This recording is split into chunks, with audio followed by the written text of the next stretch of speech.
Whoops.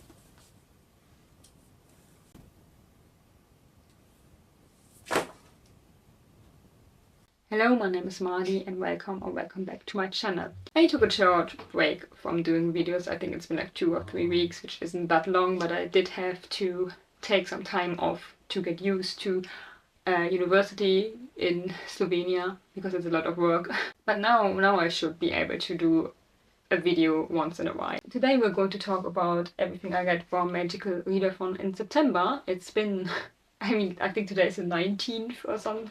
So it's been a few weeks, but we're still going to talk about it, especially since officially I had to read 6 books for it. However, I only managed to read 5, so technically I failed, but I don't think I failed because this was the best reading month I've had in a while. So let's just start getting right into it. I'm going to keep this very brief because I don't want to sound like a broken record, and I did vlogs on these books. The first book I read was a 5-star book. It's a non-fiction. It's called How to Take Over the World by Ryan North. I always forget the names of the authors. I always have to look at the books again to read them. The concept of the book is to use the idea of becoming a supervillain to explain certain issues. For example, we have a look at the climate crisis. We have a look at our problems with having enough space for every person to fit on, so essentially with overpopulation.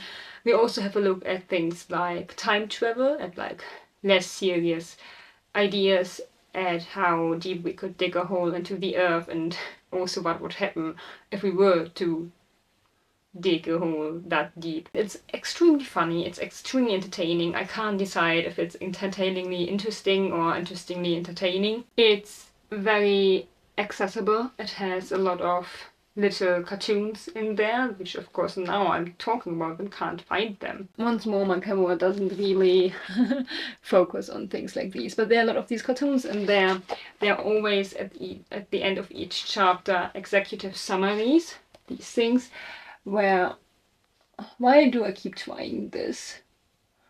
Well, we are going to have to deal with that camera for some years, I'm afraid. The executive summaries explain to you for each plan the initial investment you have to do, the expected returns, and also the estimated time until maturity, which for me were always the most interesting part because it shows you how much time science is estimated to take to get to a certain point. So this is a recommendation if you want to get into nonfiction, especially because I think this is very beginner friendly. You don't need previous knowledge, you don't need to be the best at like big words. It uses everyday language, and I will keep this book to look at chapter 6 on a regular basis. Unfortunately, the next book was not as good in my opinion. It's Matilda by Shelley. It's one of these books by famous authors that just aren't as well known. And I think my biggest problem is just that it's marketed as something that it isn't. It says that it's mostly about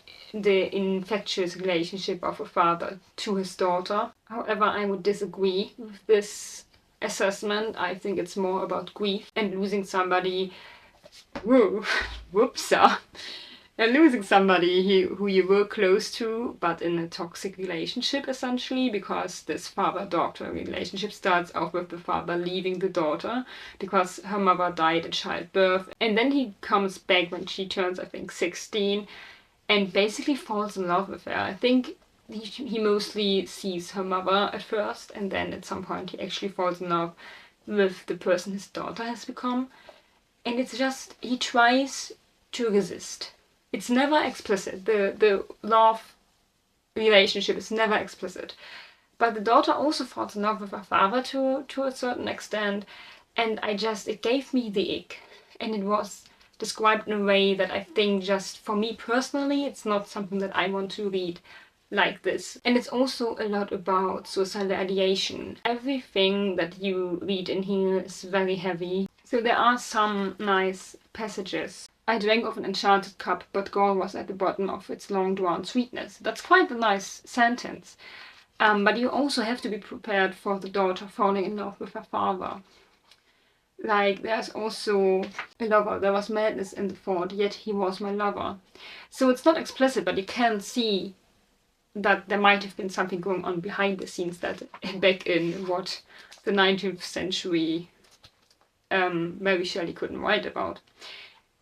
So yeah, I did not like this book. I think I gave it 3 stars, not sure though. Luckily, the next one was a lot better. The Name of the Wind by Patrick Rothfuss. I think it's very well known, at least in the fantasy genre. This is about Grove and his life story.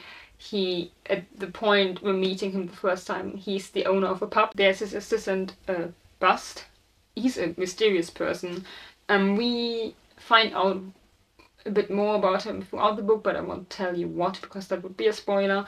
But most of the time we follow Grove's history of him becoming a university student, even though he was born in a, like, wandering circus, I guess. And then he became a beggar, but he's a very ingenious man, and so he managed to get into university. At the same time, in the present day, so when Grove already owns the pub, there is something happening that he perceives as weird and as something that should not be happening. There are demons, I think they call them demons. There are demons appearing, and he's trying to keep the people in the little town that he lives in calm, and tries to tell them things that might not be true, so they don't freak out. This was a 5-star. It's very fun, it's very entertaining. It's also, at some points, very serious. It was very well paced. I think that there was no second wasted, but also at no point I felt like I needed more. There is a change from first person to third person several times throughout the book, so if you do not like that, then avoid this book, I guess. It's all very mysterious, it's all very exciting. I'm looking forward to the second part in the series. The next book is Queens of the Wild, Pagan Goddesses in Christian Europe, an investigation by Ronald Hutton. I think it took like 25 pages of very thinly written notes. So it was very interesting, it was very informative. It's about 3 pagan goddesses. If I remember correctly, it was Mother, he called them Mother Earth, the Fairy Queen, and I always forget the third one. Oh, it's 4th actually. The Lady of the Night, I forgot about her. And the Cailleach. I think the Cailleach is mostly Scottish and Welsh, maybe. I feel like he talked about it. But yeah, so if the pronunciation is wrong, I'm sorry. These are 4 goddesses that he talks about, and about the origins and why we still see traces of them nowadays, or maybe where these traces come from. Because they don't always actually come from the pagan religions, according to him. Sometimes we just invented them in our aim to see pagan religions. And it's very interesting, but it's also not a beginner-friendly non-fiction. It reminded me a lot of texts that I have to read for my academic pursuit. Though my studies are not about history or religion, but the writing style was very similar to those non-fiction essay texts that I have to read for my studies. He does give you, I think, all the sources that he used, and also some notes in the back. Most of the time I really liked it, however in the end he has a conclusion that just throws in another god. And I guess he didn't involve him because it's a male god, but it still felt like the conclusion should have been shorter. It was just its own chapter about another god. And I think he should have just included it as a normal chapter, because when I arrive at a conclusion, I want the book to kind of tie up and end. And it just didn't. There was a conclusion, and then there was also, I think, what did he call it?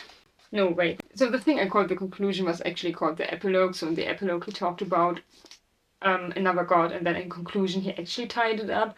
But I feel like if I read an epilogue, I kind of want it to already be the end and not to go on for another 30-40 pages about a different god. And it just felt like he opened up a whole new discussion in his epilogue. So I think I gave it like 3.75 stars or something. I don't remember exactly. It wasn't bad, it wasn't boring, it was just in the end a bit drawn out. Then the last book I got was Nordblut, Wölfe by Mira, Valentin. This is a German book about the Viking Age and about Norse mythology.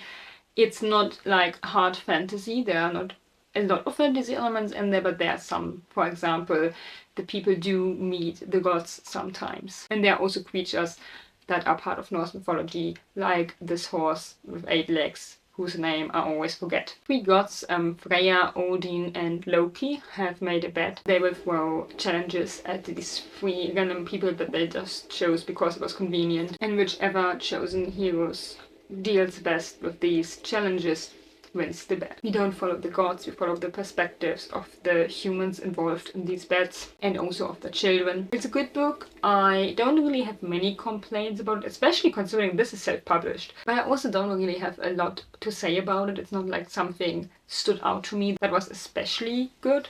So I gave this 4 stars.